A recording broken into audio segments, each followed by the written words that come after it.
শঙ্করপুরে trawler ডুবি, আর সেই trawler ডুবিতে 8ই July থেকে 16 জনের কোনো খোঁজ মিলছিল না। তারপরে দেহ মিলল, 9 জনের দেহ মিলল। 7 জন এখনো নিখোঁজ, 7 জনকে এখনো পাওয়া যাচ্ছে না। জোয়ারের টানে চড়ায় ট্রলারের খোঁজ মিললেও শেষ রক্ষা হলো না। বাকি মৎস্যজীবীদের খোঁজে তল্লাশি। কথা বলবো প্রতিনিধি বিশ্বজিতের সঙ্গে। বিশ্বজিৎ, কি ঘটনা ঘটেছিল এবং তারপর এরা কোথায় বাড়ি এদের? হ্যাঁ, একেবারেই। দেখো, দীঘা শঙ্করপুরে এদের বাড়ি এবং এই যে 16 জন যে মৎস্যজীবী তারা এই ট্রলারে ছিলেন এবং যে ট্রলারটি একেবারে বঙ্গোপসাগরে একেবারে দুর্যোগের মধ্যে পড়ে এবং তারপর যে বঙ্গোপসাগরে যে রক্তদ্বীপ চড়া বলে একটি জায়গা রয়েছে, সেই চড়ায় কিন্তু গতকাল তাদেরকে দেখতে পাওয়া যায়, সেই ট্রলারটিকে দেখতে পাওয়া যায় এবং সেই ট্রলারটি উদ্ধার করার পর গতকাল সারা রাত ভোর চলে ওই ট্রলারটির তল্লাশি অভিযান এবং সেখানে 9 জনের দেহ কিন্তু উদ্ধার করা সম্ভব হয়েছে। বাকিদের কিন্তু এই মুহূর্তে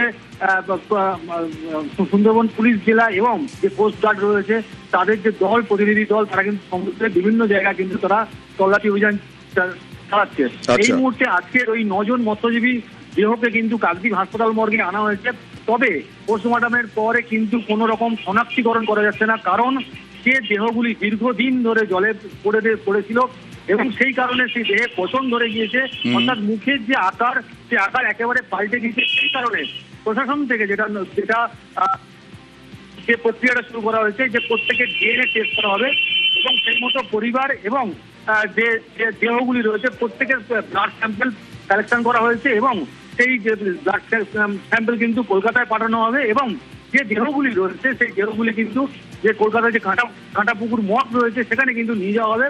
অর্থাৎ আজকের কিন্তু কোনো রকম দেহ শনাক্তিকরণ করা গেল না এবং সেই কারণে দেহ কিন্তু পরিবারের হাতে তুলে দেওয়া হলো না। এটা ডিএনএ টেস্টের পর পরিবারের হাতে সেই ডিএনএ রিপোর্ট অনুযায়ী তাদের হাতে তুলে দেওয়া হবে। বেশ। আর শঙ্করপুরের এই ট্রলার ডুবিতে এই ঘটনার পর বিধায়ক গিয়েছিলেন পরিবারগুলির সঙ্গে দেখা করতে।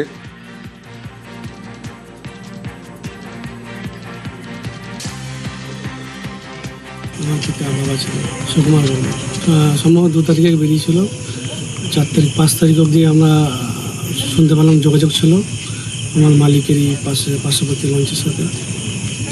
তারপর 6 তারিখ থেকে হয়তো কোনো যোগাযোগ ছিল না তাদের সাথে। মানে দুর্ঘটনাটা হয়তো রাতের মধ্যে ঘটেছে।